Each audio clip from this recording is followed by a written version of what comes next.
Il me fait des signes alors. Ah. C'est toujours un peu bizarre quand quelqu'un vend la mèche comme ça en annonçant la couleur, parce qu'alors du coup vous allez passer toute l'histoire à attendre le moment où. Alors ça va installer une tension et j'hésite limite à vous raconter une histoire tout à fait normale, histoire de faire traîner le plaisir. Enfin on verra.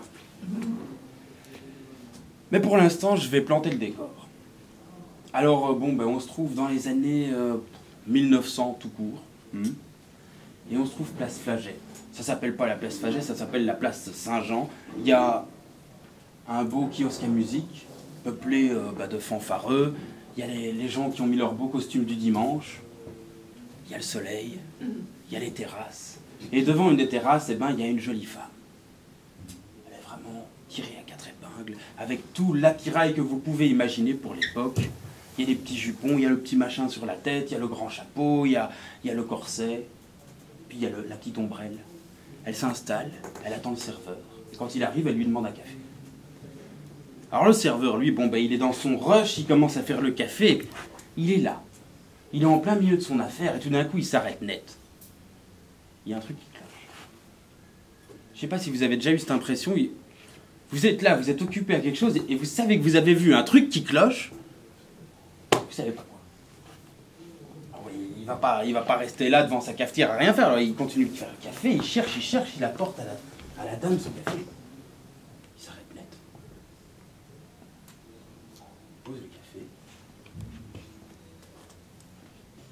Il oublie même de demander son compte à la dame. Cette dame, c'est elle qui cloche. Je vous dis, c'est elle qui cloche. Il la regarde discrètement, parce que bon, quand même. Il est sûr qu'il a vu nulle part. Bon, ça c'est fait. Elle n'est pas connue.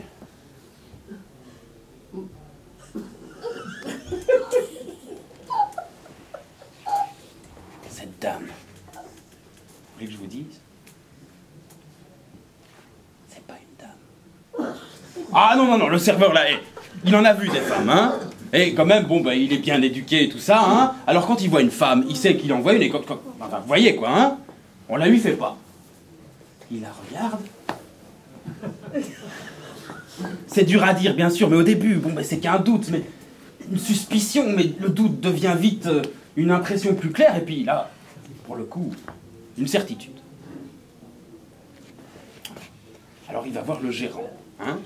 Il commence à glisser des choses à l'oreille du gérant. Le gérant regarde la dame, change de couleur. Il a un doute, une impression fugace, mais peu à peu, ça devient aussi une certitude. Qu'est-ce que c'est que ça?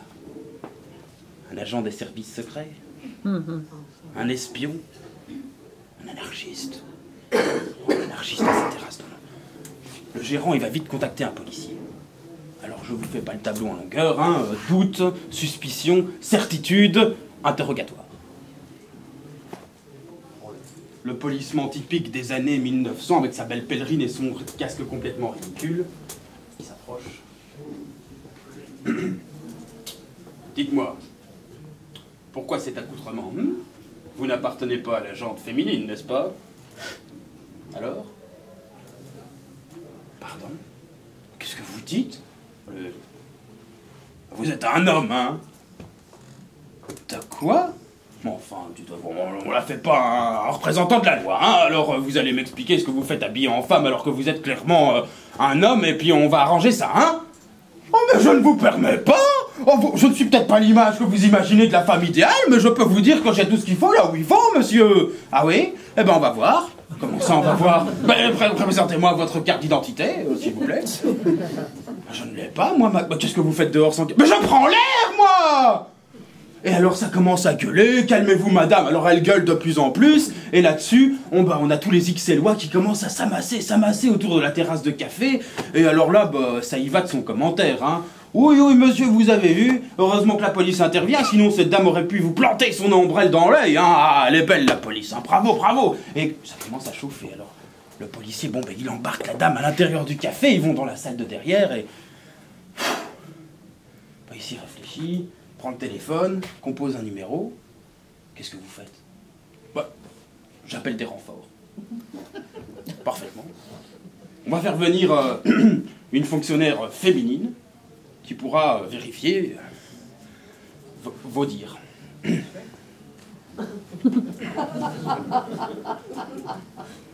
Enfin, il n'est pas nécessaire d'en arriver là. Elle commence à protester. Le policier raccroche et dit, écoutez, c'est la seule solution, à moins que vous ne vouliez me laisser vérifier moi-même ces choses-là. Et là, la dame, partant d'un gros râle bien rauque, lui dit, « ma main sur ta gueule, oui !» Ah ah, je vous ai eu. Et là, eh bien, la dame attrape son chapeau, et avec son chapeau, ben, c'est tous ses cheveux qui viennent avec. Et c'est un homme qui jette sa perruque à travers le bar et dit, « Il m'a eu.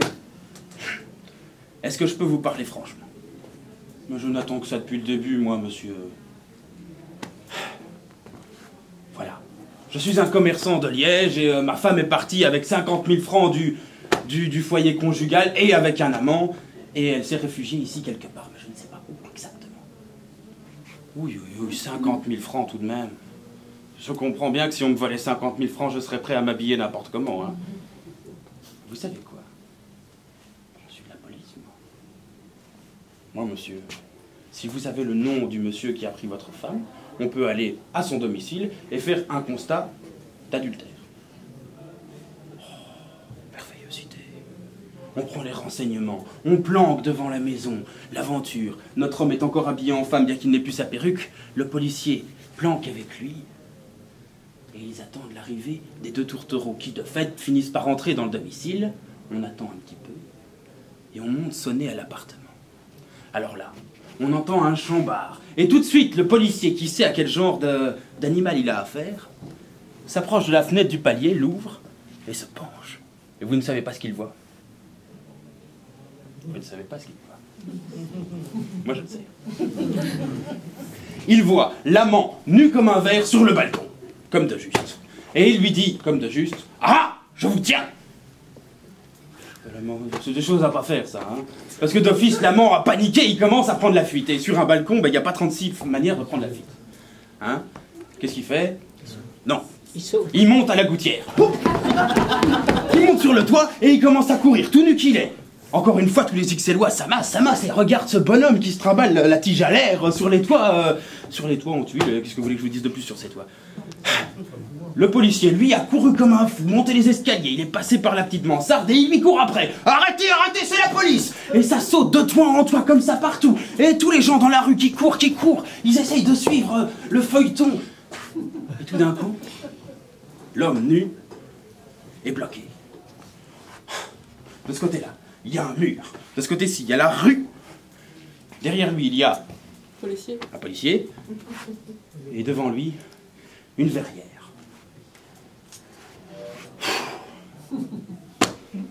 Il prend son courage à deux mains et il saute. Frac, tout nu, à travers la verrière. Mais heureusement pour lui, il se trouve que sous cette verrière, une petite vieille du quartier cultivait des grands bancs d'orties. Ça a ralenti la chute, quoi qu'on puisse penser. Il se trouve que cette vieille dame faisait pousser ça sous serre pour les couper et en faire des soupes qu'elle veut. Mais on s'en fout. L'amant, donc, il est tout nu, il est piqué par les orties, mais il prend quand même encore tout ce qui lui reste d'énergie, il court à travers la maison, trouve un placard, s'enferme dedans. Je vais quand même vous parler de la vieille aux orties. Hein.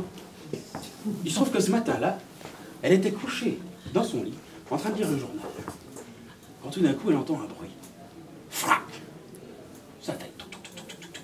Quelqu'un ouvre la porte de sa chambre, un homme nu entre et se cache dans son placard.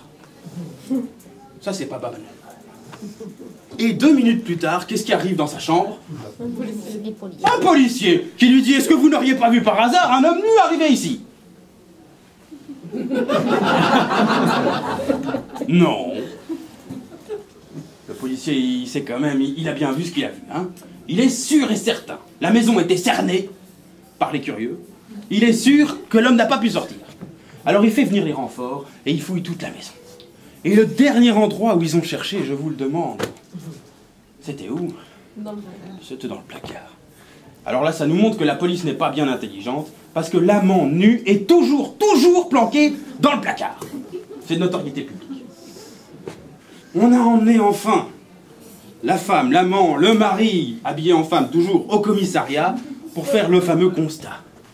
Et toute cette histoire réglée, ben, tout le monde s'est retrouvé là, devant le commissariat. Le policier qui était encore en sueur, notre mari, habillé en femme, l'amant recouvert du peignoir de la vieille dame aux orties, et puis la femme était un peu honteuse, elle n'a pas beaucoup parlé à ce moment-là. Le policier s'est approché de son nouvel ami et dit « Alors, vous êtes content, hein ?» Bof. Comment ça, bof? Enfin, vous avez eu ce que vous voulez, vos 50 000 francs, votre femme. Oui, mais...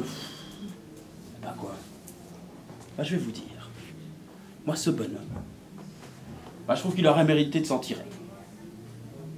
Parce que quand même, courir tout nu, sur les toits, traverser une verrière, se manger les orties, se faire des soucis avec la police, et tout ça pourquoi? Je vous le demande. Pour ma femme? Je veux autant vous dire que moi, j'aurais pas fait tout ça pour elle. Hein. Bah dites-moi vous, c'est vraiment pour ma femme que vous avez fait ça? Et l'autre? Non, c'est pour la mienne. Je voudrais pas qu'elle soit au courant. Enfin bref, tout ça pour vous dire que déjà en ce temps-là, il y a plus de 100 ans, eh ben, le mariage était plus qu'il était.